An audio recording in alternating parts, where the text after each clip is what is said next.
Shalom everyone, we are studying today Parashat Vayigash, and it is always in the beginning of the month of Tevet, Capricorn, and we'll see what's the connection between this and also Hanukkah. So let's go back into the story itself. So in the previous story of Parashat Miketz, we are just in the middle of the great, beautiful musical called Joseph and his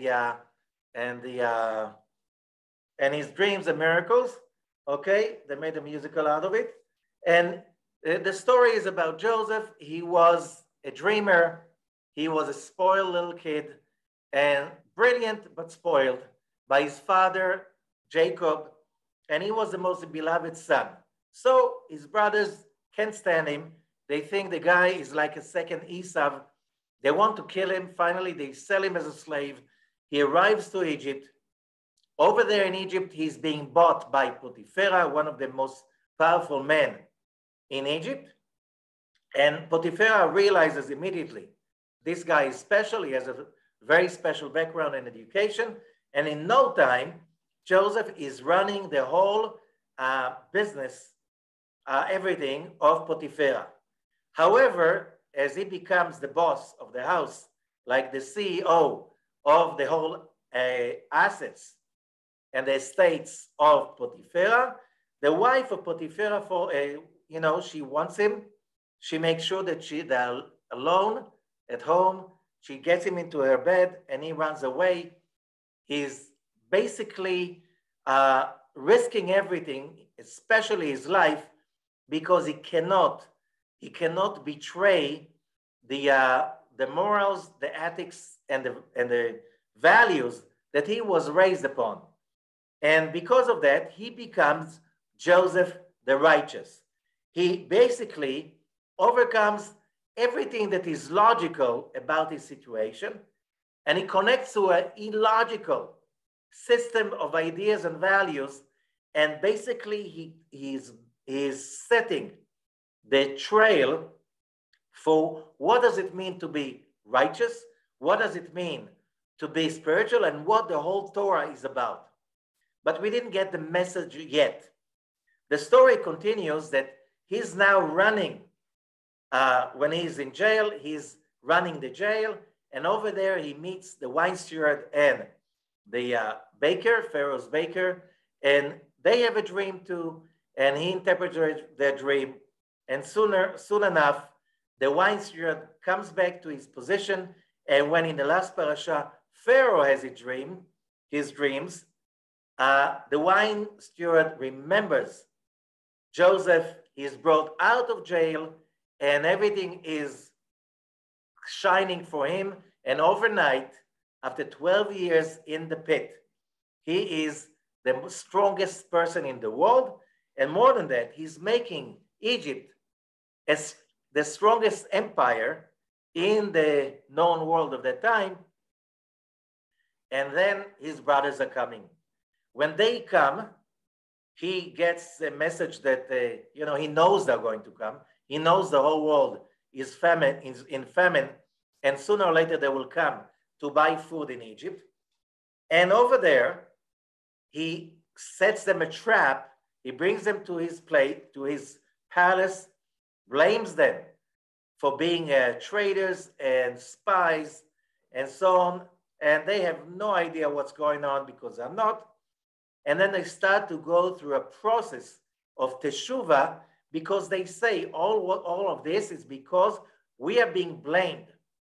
We're in such a trouble just because we didn't listen to our brother when he was crying to us, and we didn't listen to him. We sent him as a slave. We can't find him since. Okay, and the story continues in that Joseph forces them to bring also Benjamin. Now, the 10 brothers were involved in the selling of Joseph. Okay, Benjamin, his brother from his mother, Rachel, stayed with his father because he was too little. Now he stays also at home because Jacob does not want to lose Benjamin because he lost already Joseph. So basically Jacob is raising Benjamin to replace Joseph. And whoever understands some Kabbalistic symbolism knows that Yosef was raised to be a chariot for Sfirat Yesod, Yesod of Zeranpin, and Yosef and Binyamin, he was raised to be also Yesod of Malchut. So we have over here a game, if we understand what's going on over here, but the most important thing is that when Joseph is setting them up again, and he plants the goblet in Benjamin's bags, his goblet, and he blames Benjamin for stealing the goblet, and because he is a thief, he must stay as his own slave. Okay, that's the end of the parasha. And the brothers are standing there in a situation that is so horrible for them, because Jacob said, if you take Benjamin, it is not coming back, that's you finish me. And the brothers, the last thing they want to do is to get Jacob into such a state, because they already put him in such a grave state when they sold Joseph, and Jacob does not know that they did it. Okay? So the parasha, now that we understand what's going on, the parasha is starting, Vayigash elav Yehuda. So Yehuda approaches Joseph, and he starts to try to convince Joseph. Well, Joseph is the cruel, powerful man of the place, and they're foreigners. They come from a little Canaan. They're not important. They're useless to the ruler of Egypt. And he has, rulers' power corrupts, and, absolute power corrupts absolutely. So that was nothing weird, the way that Joseph behaves to them. Okay, the question is, what's in it for us? Why the Torah gives us a story like this? Why Joseph has to abuse his brother in such a terrible way? They're almost having they almost lose it. And Yehuda is approaching Joseph, and he's telling the whole story. He's asking for Joseph's mercy. And then in the last of the whole speech that Yehuda has, we are in Parashat Vayigash, which is in Genesis 44, verse 18. Okay, in the end of his speech, he's saying something that is very important. He speaks about, please have mercy for my father. But, why would Joseph care? We're talking about the brothers. They know and they think that Joseph is a cruel Egyptian, and he doesn't care about them. So why does he ask him for mercy? Okay? And then, and the most important thing, that in verse 33, chapter 45, verse 33, in Genesis, Yehuda concludes his speech. He's imploring, Ve'ata yeshevna avdecha tachat hanahar. So let your servant sit instead of the boy, Benjamin. Eved ladoni, I'll be your slave. Ve'anah yalei mechav. I am the guarantee to my father that Binyamin will go back home. Now, if you find him as a thief, I don't care. Let me replace him. I'm giving myself instead. Okay? Because I cannot see my father's reaction. There's no way I'm able to bear the pain of seeing my father's reaction if Benjamin is not coming back home. Let me stay instead of him. Okay? So Yehuda is basically making here a tshuva, a repentance for what he just did, because the idea to sell Joseph as a slave was Yehuda's idea. The next story, if we go back to the beginning of the story, Parashat Vayigash, Vayered Yehuda mipnei Achav. I think it was chapter 30, 37, verse 26.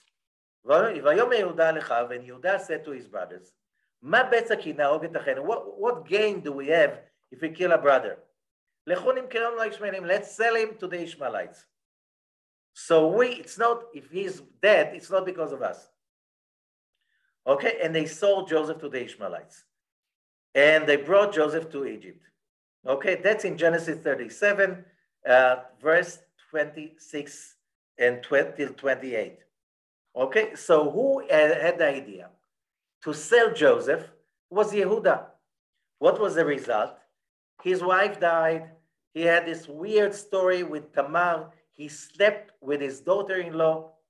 Very weird. It's like, what a punishment. What a punishment. His life became so messy. Good things came out of it, but it didn't have to be this way.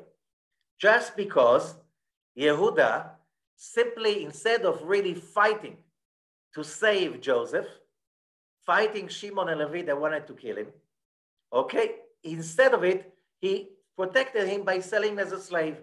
We shouldn't be the ones who kill him. Now here, Yehuda has an opportunity to make a tikkun. He's giving his life instead of Binyamin, and that sacrifice that he has, that selfless sacrifice, is to repair what he messed up when he was responsible for the selling of Yosef. So on the superficial level, we're not going to the Kabbalistic level, we'll come to it soon. On the superficial level, when Yehuda is doing that kind of sacrifice, he's willing to give away his most precious thing, his freedom. He's willing to give himself to become a servant, a slave. He's not, a slave is not really human. A slave is a property, okay? A slave cannot do the mitzvot because he is already enslaved to flesh and blood. He cannot do the job of tikkun, okay? That's why the Torah, it says in the Talmud, that a slave is exempt of all the mitzvot. Why? You cannot be a servant of two masters. And if you are a servant of the flesh and blood, and we'll come to it soon, what's the deeper meaning to it? Then you cannot serve the Creator, okay? Which is the purpose of a human being. So being a slave means that you are out of the game. So that sacrifice is so great, it's worse than death, okay? The result, when Yehuda is doing that tikkun, now he's willing to give himself away, everything that is precious for him, just to save Binyamin. He should have done that to save Yosef, but he's doing the tikkun. We always have another chance. When he's doing that tikkun, and he's sacrificing himself, the next verse is chapter 45, verse 1. Velo yachol Yosef liitapek lechol hanitzavim alav. And Joseph cannot hold himself anymore. Okay? And he gives an order that everyone will leave the place. Okay? Everybody leaves except from the brothers. And then Joseph starts to cry, and he tells them, I am Yosef, I'm your brother. You sold me, and look, I'm here, you're here, everything came out right. Tell my father that I'm alive. Okay? And they were in shock because the brothers are in shock. And he says, come to me, and I'm Joseph, your brother. Ani Yosef achichem. It's verse 4. Asher mechartem oti mitzrayim, you sold me to Egypt. Vata al te'asvu, don't be sad. Al yichar benechem, don't get upset. Ki mechartem oti, because you sold me. Ki lemichya shlachani Elohim lifnechem, God sent me in order over here so we can survive. Our family won't survive because there are going to be so many years of famine. They're ahead of us, and God sent me over, not you. Okay? This is a very important thing. And you thought that you solved me, and that's a very important look. We need to contemplate a lot on that verse. Verse 5, chapter 45. Again, do not be sad, don't get upset, because you sold me. Okay, that's the beginning. And because you sold me over here to Egypt. Ki lemichya, the second half of the verse, Ki lemichya shlachani Elohim lifnechem. God sent me before you came over here, so we can survive, so we can live. Our family can live. You think that you sold me? No, God brought me over here. So the whole, in the big picture, so in a superficial level, we see the difference between the state of mind of the brothers. They are deep into the trouble of the mess what's going on over here, and the whole situation is transforming from the worst situation they could ever dream of to the most amazing situation in which not just that they're not losing Binyamin, not that they're just not losing Yehuda, which is also a problem. How do they come home and tell Jacob that Yehuda is not coming back? Okay? Instead of it, Joseph is alive, and all the 12 are coming back home and standing in front of Jacob saying, you know, the whole family is safe, everybody is alive, and we have enough food for the rest of the years of famine. Wow. So what's the main topic over here is when a person has that place, takes that place of Yehuda, of being able to sacrifice everything for connecting to the values, for making a tikkun, then everything can be turned around in a split second. That's on the superficial, simplistic explanation. But this is a Kabbalah class, a Zohar class, and we need to go deeper in what does it mean for all of us in a deeper level. Okay? So for this, we need to go to the Zohar, of course. And the Zohar is saying something very simple. Okay? Because the Zohar is saying, like, read the text, and in the text you see the message is planted before we even read the Zohar. Okay? There's a whole discourse for 9 verses in the Zohar, Perush HaSulam. We don't have the time to read all of it. It's a very beautiful introduction about the letters and so on. It's like it's a theme that repeats itself in many introductions at the beginning of parashot all over the Zohar. But here we go to verse 9 and the commentary of Rabbi Ashlag in Perush HaSulam. No translation, the commentary. And he says like this: we have hardship in reading the text of the first verse because the first word is Vayigash. Because the word Vayigash is coming from the word, the shoresh of the word shoresh, the source. Source, shoresh, same word in English and Hebrew. Okay? So it's easier for you to remember. The shoresh, every Hebrew word has a source, a shoresh. Okay? And if you understand the shoresh, it's easier to understand the word. So in most of the translations, it says that Yehuda approaches Joseph. And that's the name of the parasha, Vayigash. And he approaches, and Yehuda approaches Joseph. Okay? Now the question is like this. The Hebrew shoresh is, for the word Yigash, Vayigash, is Nun Gimel Shin. Nun Gimel Shin is, the meaning of it is itnagshut, collision. Okay? When two cars collide, that's called hitnagshut. Vayigash means it's a collision of two hard objects. Okay? So the Zohar is saying, why the Torah needs to use the Shoresh Nun Gimel Shin? We would understand easily the whole text if the message is what we just said. Yeah, the simplistic message that I just explained before. If that is the whole message, we do not need the word Vayigash. We could instead say, Shaya Maspik Lomar, it was simply enough to say, Vayomer Elav Yehuda Biadoni. We should start Vayomer Elav Yehuda.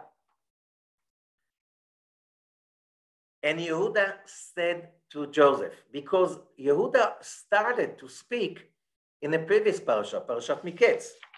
We just, like in a good, how do you call it? Soap opera, telenovela, whatever you call it. If you want the cliffhanger, you leave them all in the end of the chapter in the middle of in a thrilling moment to be continued. Okay? So Yehuda started his speech last week's parasha. Okay? Vayom Yehuda, let's start in chapter 44, verse 16. That's why in the Christian division, when it's speaking about chapters and verses that we quote all the time, that's not a Jewish division. That's a Christian division that was imposed on the Jews during the Dark Ages because Jews were always forced to come into debates with the church, and they had to know exactly where the priests are when they start to debate and to try to prove whose approach is right about the Torah. So then Jews got used to the same division. But here in the Christian division, Vayigash Elav Yehuda is just part of chapter 44. Why? Because it's in the middle of the chapter, the middle of the story. If you read it by the story started before. Okay, so that's why you say that Parashat Vayigash is starting on chapter 44, verse 18. Why not starting in the beginning of a chapter? Okay, because the speech started already. Vayigash Elav Yehuda. Vayomer Bi Adoni. So why do we need, that's what what the Zohar is asking, why do we need to add the verb Vayigash? And he collided. And he approached him, but in a very, like a collision of two hard objects.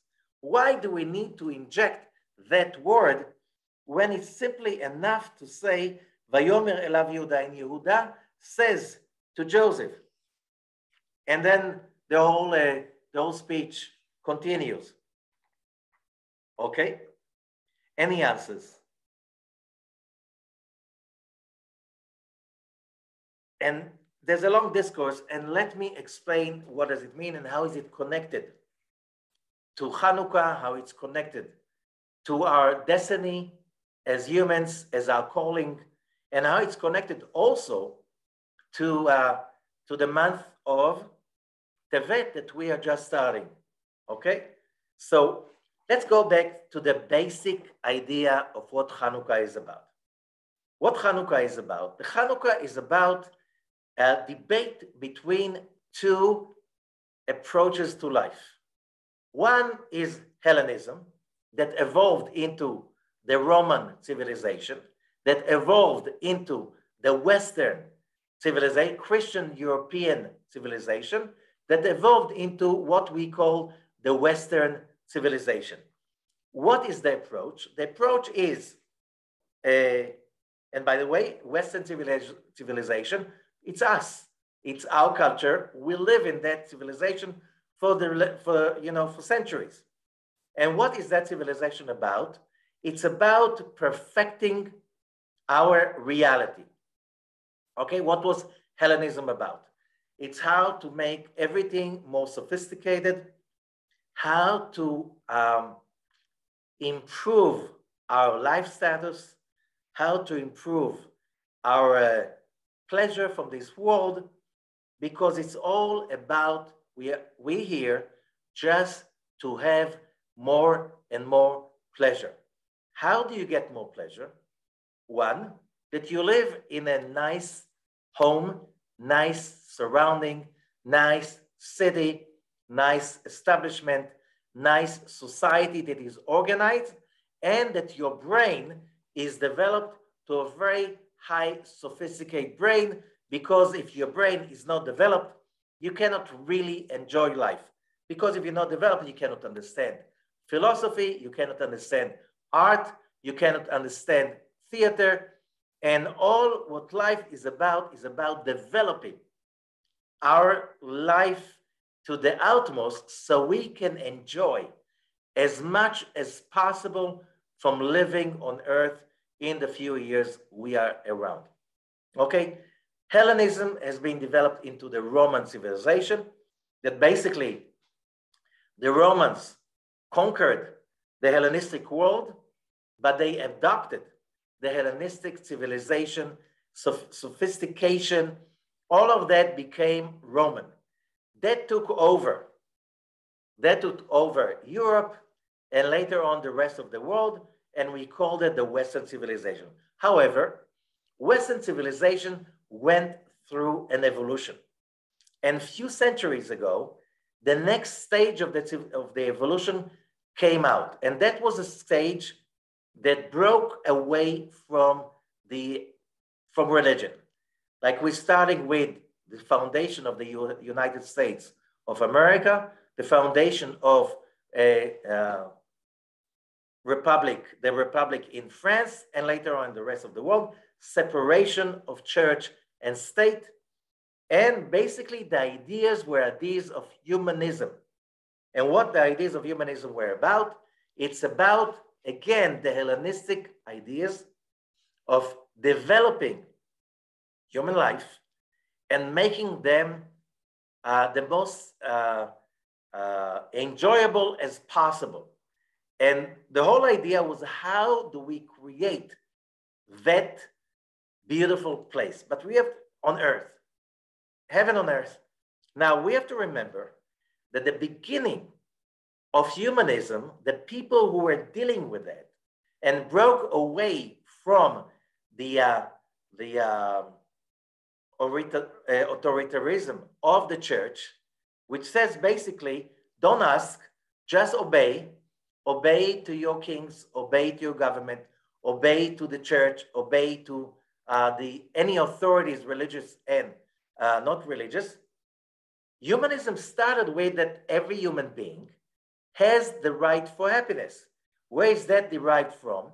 And the answer is, if we go to the history of that, we have few turning points in the history of humanism, or the history of humanity. The Zohar started to be spread in Europe at that time. We're talking about the end of the Dark Ages. We're talking about this 15th century, but most important, 16th century. So what's happening over there is that a lot of people who were really on the forefront of the European study and learning had access to the Zohar.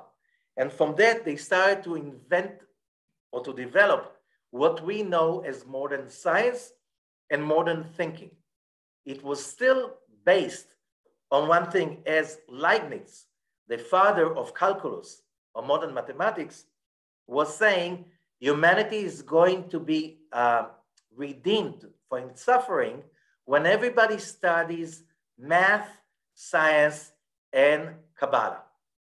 Okay? Same thing, you see that with Isaac Newton. Sir Isaac Newton had a huge body of knowledge that he left behind him. His manuscripts have been divided in two halves, and that's a very symbolic to what happened to Western civilization. His manuscripts have been divided in two halves. One half dealt with pure science. That stayed in the Newton Museum in England. Okay, the other half dealt with how science is derived from the Torah, how physical science is derived from the spiritual realm, because the upper worlds are built in a certain structure, and all physics is just a reflection of the upper world. Somehow, the Newton Institution in England did not want to have those manuscripts, and they were offered almost 100 years ago in an auction. And an Israeli bought it. It was before Israel was Israel. And now those manuscripts are in the Israel National Library, okay? Because he donated to it. Now, what happened? Why do you need to separate between Isaac Newton's physical writings, manuscripts, and his manuscript that say that basically everything physical is derived from the spiritual?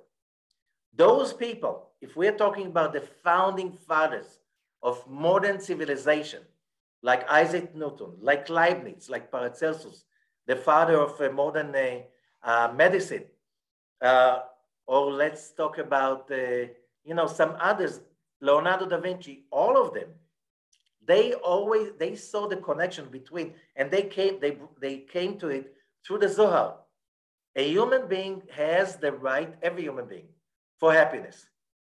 However, that happiness can be achieved not just by developing science and logic.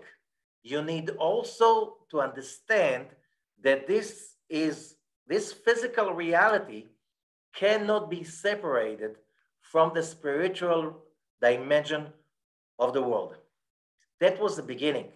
So that was in the beginning behind the development in the 16th century of modern thinking, that the basic foundation for that was happening over there.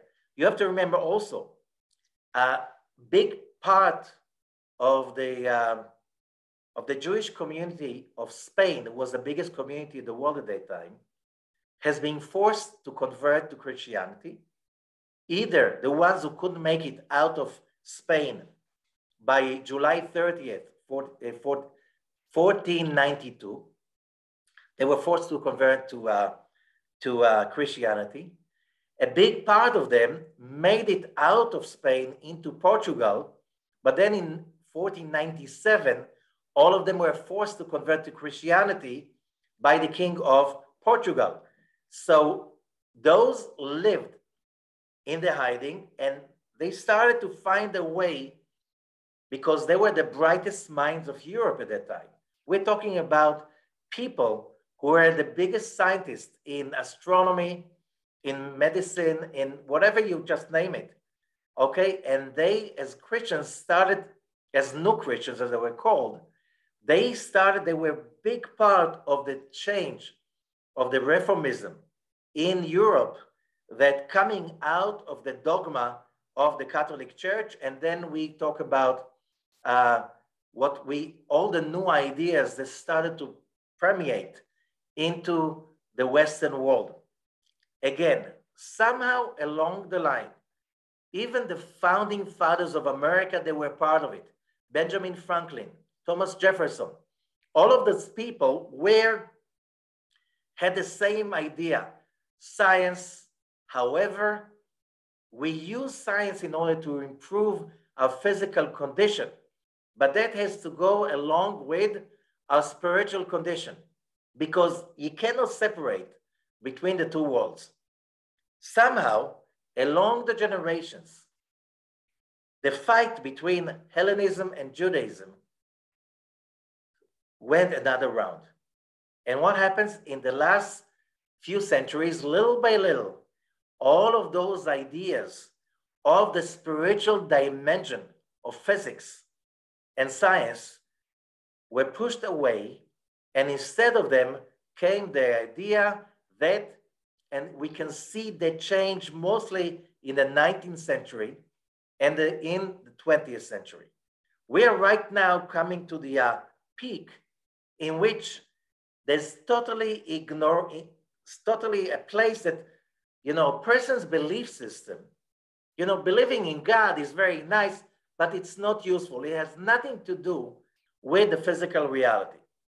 Okay? It's not being taught.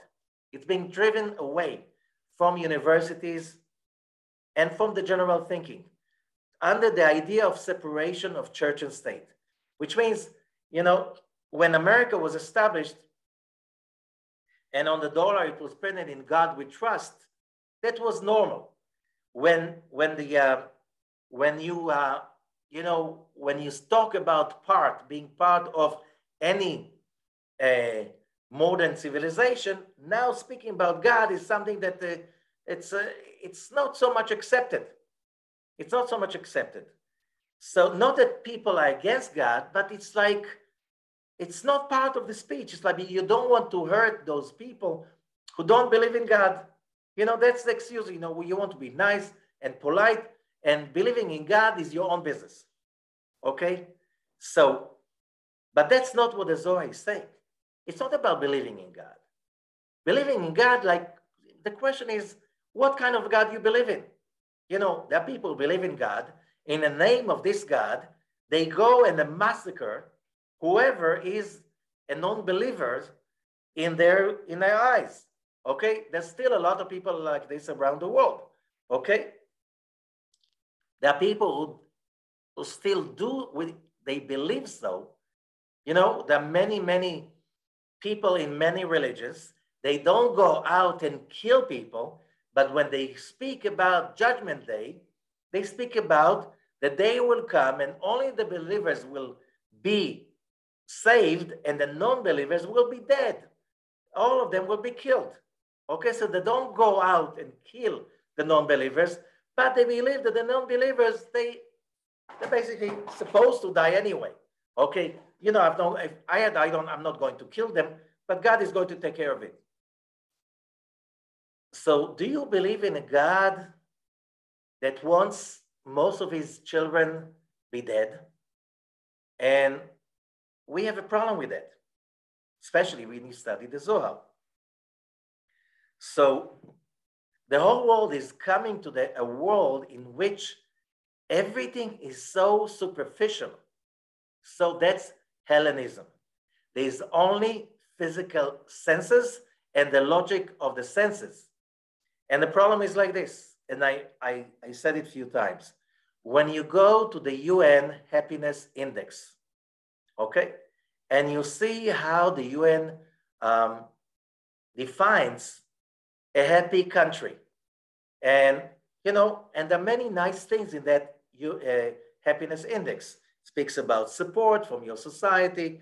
It speaks about how much money you have, how comfortable you are, and all other things like this. And that gives the index of happiness. The problem is like this.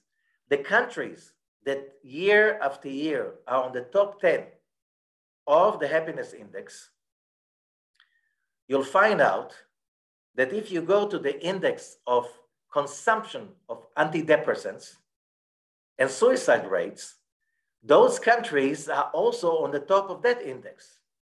How could that be that the countries that are on top of the UN Happiness Index are also the countries on top of the miserable index? It's like, how do you know that? They are holding the world record of using medicines against depression. Okay? How can you explain that? So here exactly lies the issue. When we are coming to the month of Tevet, the month of Tevet is the month that is under the rule of planet Saturn, or Shabbat, which is the planet of wisdom. However, there's a game of words in the word Shabbat. In the word Shabbat, if you listen carefully, you can hear the word Shabbat. Okay? So what is Shabbat? It's a Shabbat, non-Shabbat. Okay, what does that mean? So we know that in English and some other languages in Europe, the word for the seventh day is Saturday, Saturn day, the day of Saturn. In Hebrew, it is Shabbat. So the question is it Saturn day, Shabbat, Shabtai, or Shabbat?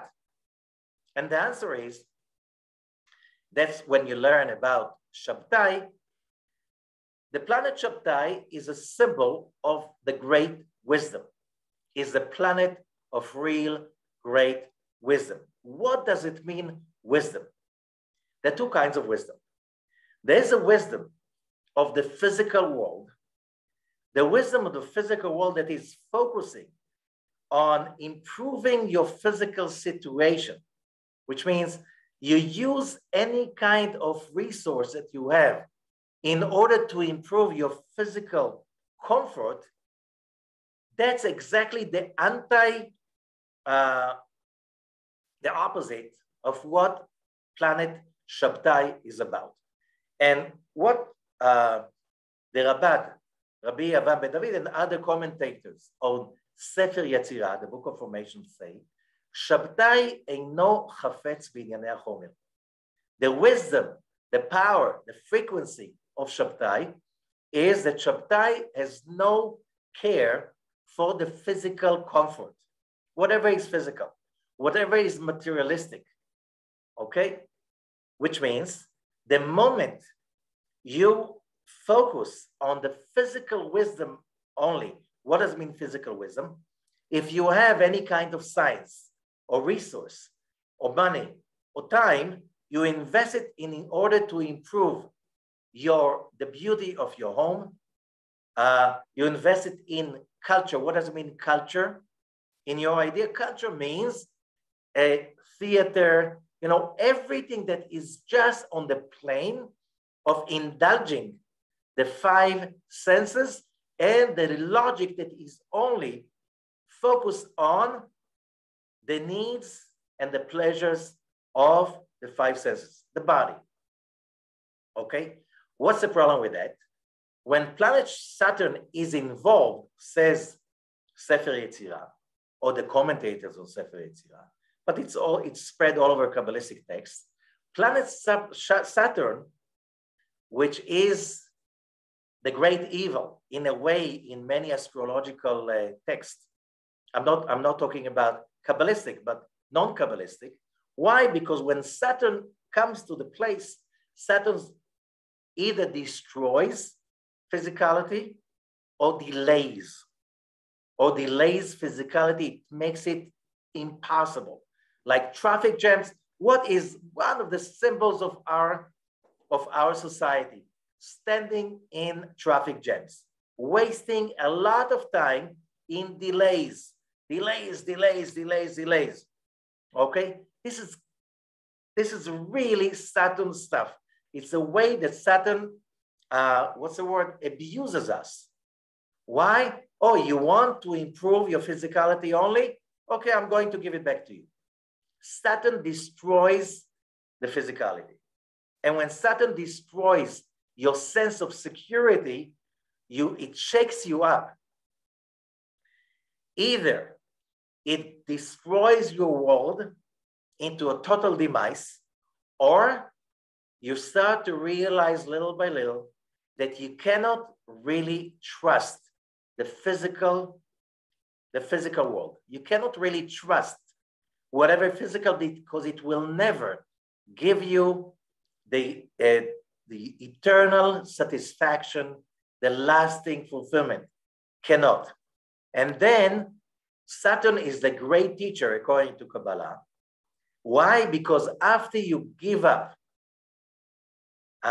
relying on the physical logic and the physical senses and the physical fulfillment, like real estate, money, savings, and stuff like this, you start to look for something else. Look what the corona was doing. The corona pandemic. the whole world was going into, as we said before, we do not want religion. We do not want anything with that. Okay? We want to create a culture that is based on human equality, open borders, equality to all nations, all people, no matter of color, skin color or background, whatever. Let everybody be one. That's a great idea. The problem is, Rabbi Ashlag explains, a lot of people can live in such a reality only when their spiritual involvement is mature enough to be able to take responsibility, because if you don't have responsibility, there's no way you can have real, true freedom. Okay, freedom in Hebrew is cherut, freedom. There's statue of liberty, right? Pesel hacherut. Okay, but you need also responsibility, achrayut. If you're not capable of taking responsibility for what's happening to you, for your emotions, and for your for your values, there's no one can give you freedom if you cannot take responsibility for your own situation. Okay? Now, and then came the coronavirus, and suddenly, let's say if you go to Europe, and suddenly countries who were into the idea of the European Union started to steal from each other masks and machines of oxygen. Everybody was closing the borders. There were open borders, no, closing the borders. And suddenly you realize there's no unity. Everybody was ready for the grab. We're out there for the grab. And suddenly it was just about coming back to the old situation in which each one for himself. It's a crisis. And then you look around and you say, did my government really took care of my own comfort zone? And then you started to see, it's like, this government was more, the same thing was in the North America, same thing was in South America. You could see that there are governments who really were more into taking care of their own society, their own population, and others were so busy with their own self-indulgence that they were just going on. They thought it's going to go on because bureaucracy is slowing down the whole process when there's a crisis. When you have a structure that is full of bureaucracy, what does it mean bureaucracy? That everybody is to himself. Everybody, who cares about others? I care just about my own comfort zone. If I'm okay, who cares about the rest? And people started to realize, talking about unity between the federation, I'm talking about America, the States, and suddenly you realize there are places that are more functional, there are places that are less functional. And people start to either emigrate to places that are more functional. There was a crash of the whole idea that the big state is going to take care of you. The big state did not take care of you. You were stuck home. Some were taken care of, some were not taken care of. The system is not working. Why? And that's where we're coming back to the secret of Hanukkah. Yehuda symbolized the world of Malchut. Malchut means our reality, our physical reality. Yosef symbolized the world, the upper world, the spiritual world. Okay? Now, why these two need to collide? Why do they need to collide? Because we need to reach that place that we find it on chapter 45, verse 1. ולא יכול יוסף להתאפק לכל הניצבים עליו. We read it before, and Yosef could not hold any more to himself. What does it mean? In the physical, we already explained it in a simplistic way. But in the spiritual way, if Yosef is a chariot of Sfirat Yesod, and Yesod is the gate to the upper world, the upper world cannot open up unless the physical world is colliding with it. What does it mean colliding with it? And that's the whole point of what we're studying in this parasha. Why is it impossible to have a perfect reality without the spiritual world? And the answer is very simple. The Mishnah is saying, Reshaim bechayehem nikraim metim. Evil people, they are dead while they're still alive. Why? Because according to the law of affinity, okay, every aspect of life is coming from the endless light of the Creator, which means Sefer Yetzirah says it's like keshalhevet achuza bagachelet, like a flame that is holding to the charcoal. Okay, the moment the charcoal is removed, the flame is gone. Okay, what is the flame? Our reality is just a projection of the spiritual reality. If we try to disconnect between the charcoal and the flame, between our reality and the source of life, which is the Creator, and that moment, the flame is gone. So we just a projection. All what physical life is about, it is just a projection. It is an illusion. So the moment a person is disconnected from the spiritual reality, represented here by Joseph, okay, then there's no flow. How everything looks? Very dire. It looks like everything is getting worse and worse and worse.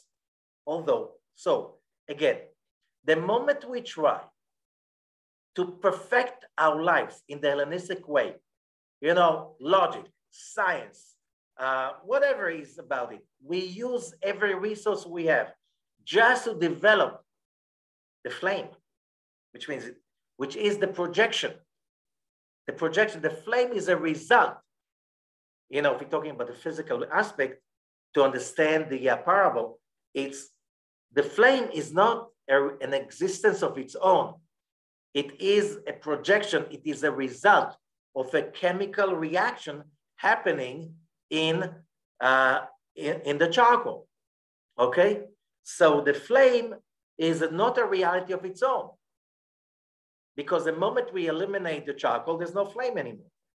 Again, whatever we see around is a result of the spiritual world, of the spiritual dimension of this world. You cannot divide the two worlds from each other. Only where can you divide them? Only in a human imagination. That's the only place that division can happen. The moment we divide, which means the moment we create a state of mind of it's only physical, that's called Hellenism. It's only physical, and the only thing that we develop is only the physical sense, nothing else. Okay? And that's where the pleasure is. That's where the fulfillment is. That's where the solution to all our problems are. And the moment you think like this, you are considered to be dead. Why? Because when it's all about the indulgence of the physical body, you're disconnected, because the energy of the spiritual world, it's all by the light force of the creation. And that light force is endless giving, okay? And by the law of affinity, the moment you're concentrated on your own physical comfort and needs and desires, you are Rasha. It's not evil. It's a wrong translation in Hebrew. Rasha, Rabbi Ashlag translates, its initials of Ratzon Shel Atzmo, desire to receive for the self alone.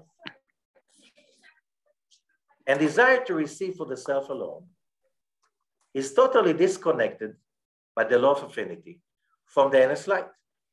So that's why everything in our reality that is around the me And I'm talking about each one of us.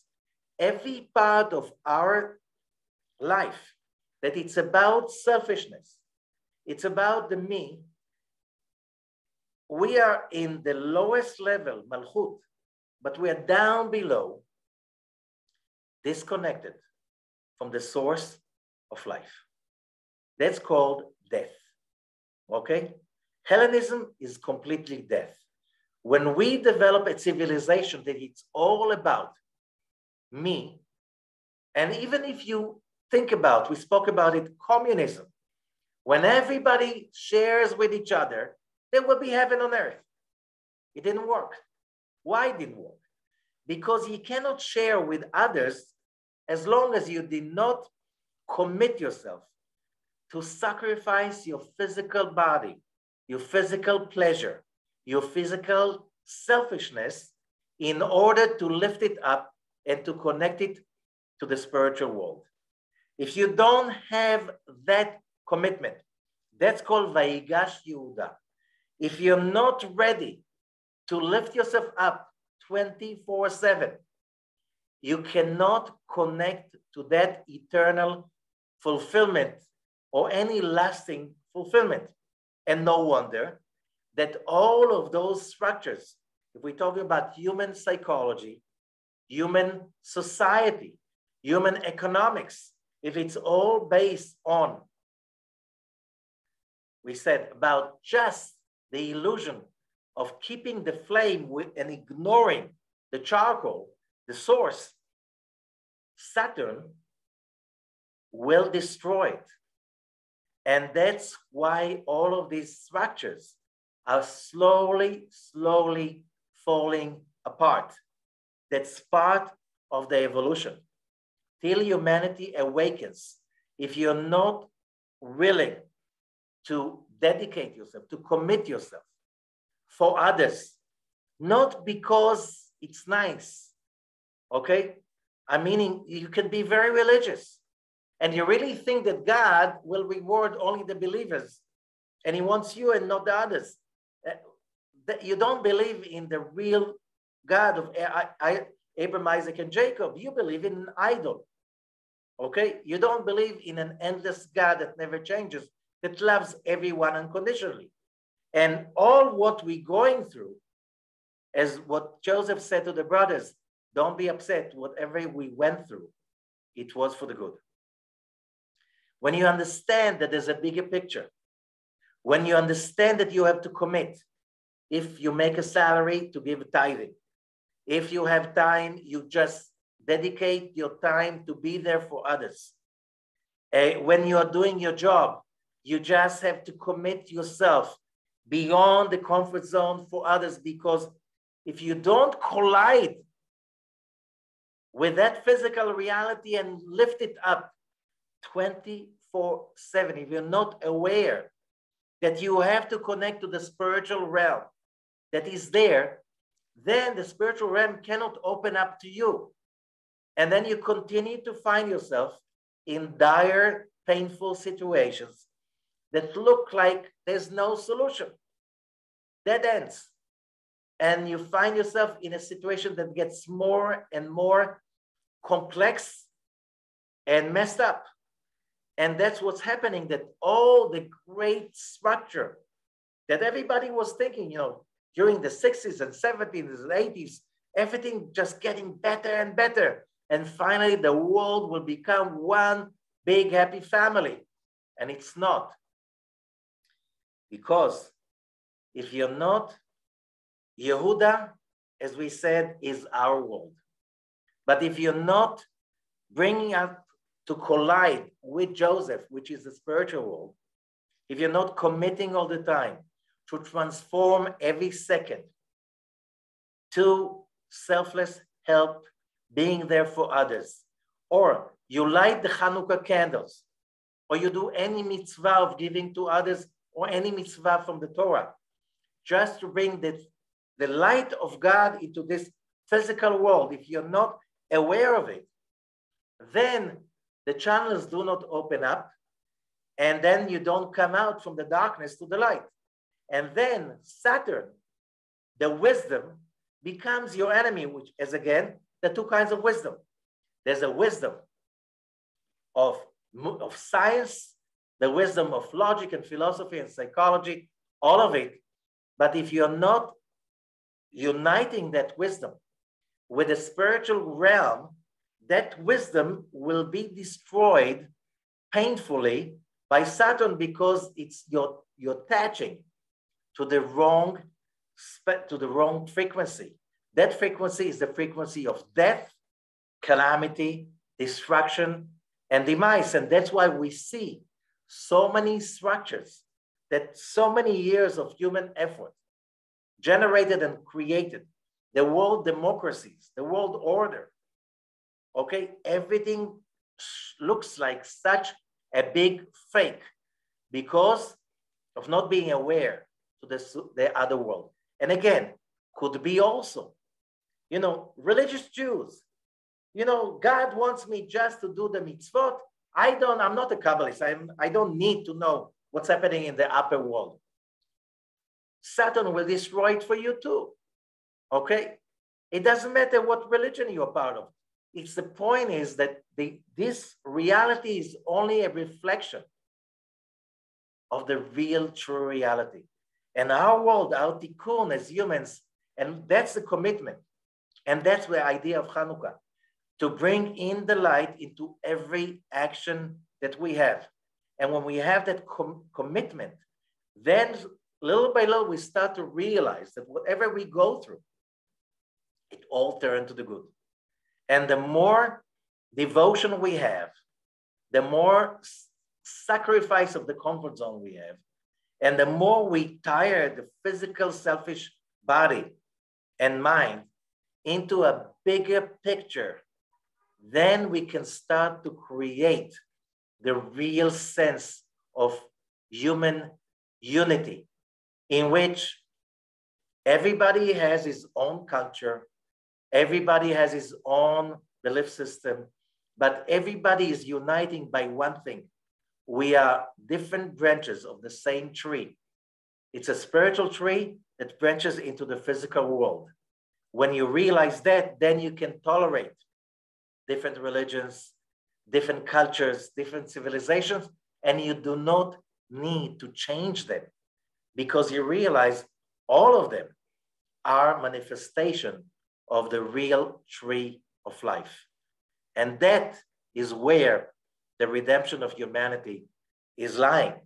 And that's where we're heading at. And that's why we're going through all of those aching, painful awakening right now, that it looks like that whatever our fathers, our parents, and our grandparents fought for and created, it's falling apart. Why it's not working anymore? This is the reason. So wishing everybody a happy month, a happy week, and a spiritual hard work, bringing the light of Hanukkah to every aspect of the next year. Thank you.